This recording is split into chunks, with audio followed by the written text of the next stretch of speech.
Have you ever wondered about the current state of the Russia-Ukraine war and how it impacts the world? Let's delve into it. The United States, European Union, United Kingdom, and Canada have all taken decisive actions against Russia's aggression. They've imposed sanctions on Russian President Vladimir Putin and Foreign Minister Sergei Lavrov, freezing their assets, restricting debt and equity, and working to cut off access to critical technology for key Russian sectors.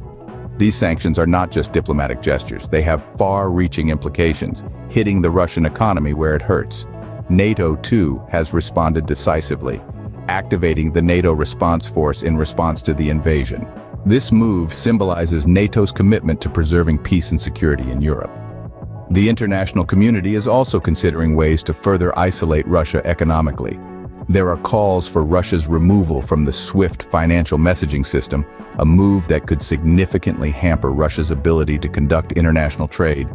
As the conflict escalates, the international community is taking a firm stand against Russia's actions. But how are other nations reacting to this conflict, and what could it mean for the future? One notable voice is China, expressing concerns about the Ukraine conflict spiraling out of control. Interestingly, China has also teamed up with Russia to oppose what they term as a Cold War mentality, indicating a potential shift in global alliances.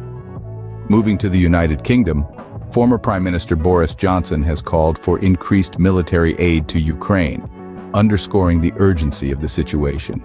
This sentiment echoes across the Atlantic, with Ukrainian President Zelensky appealing for international support. In a surprising turn of events, First Lady Jill Biden has voiced concerns about President Biden's covert trip to Ukraine, revealing the high stakes involved in this geopolitical chess game. Meanwhile, Russia's unsuccessful test of an intercontinental ballistic missile and its decision to suspend participation in the New START treaty have raised eyebrows worldwide, signaling a worrying escalation in hostilities. With the world watching closely, the Ukraine-Russia conflict continues to shape international relations and global politics. What happens when war ravages a country and its people? Devastatingly, we see this in Ukraine, where Russian forces have detained civilians, subjecting them to horrifying ordeals.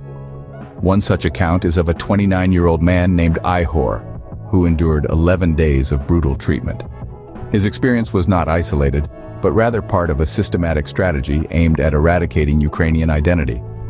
Leaders were targeted, resistance was suppressed, and the evidence points to a larger plan of war crimes and crimes against humanity. But the violations extend beyond these detention centers. The invasion of Ukraine has led to widespread displacement, as people have been forced to abandon their homes, their lives, and their sense of security. The United Nations Secretary General has condemned these actions, recognizing them for what they truly are: gross violations of human rights. These accounts shine a light on the human cost of the Russia-Ukraine war. Yet they're just a fraction of the stories untold, stories of people caught in a conflict they did not choose. As the world grapples with the reality of the Russia-Ukraine war, the human cost of the conflict continues to rise. What have we learned from the unfolding conflict between Russia and Ukraine? We've seen the global community respond with significant sanctions targeting Russian leaders in key sectors. We've observed reactions from powerhouses like China, expressing concerns about the conflict spiraling out of control. Amidst the geopolitical maneuvering, the human rights violations, including alleged tortures and killings, stand as stark reminders of the high cost of war. As the Russia-Ukraine war continues, it's crucial to stay informed and aware of its global implications.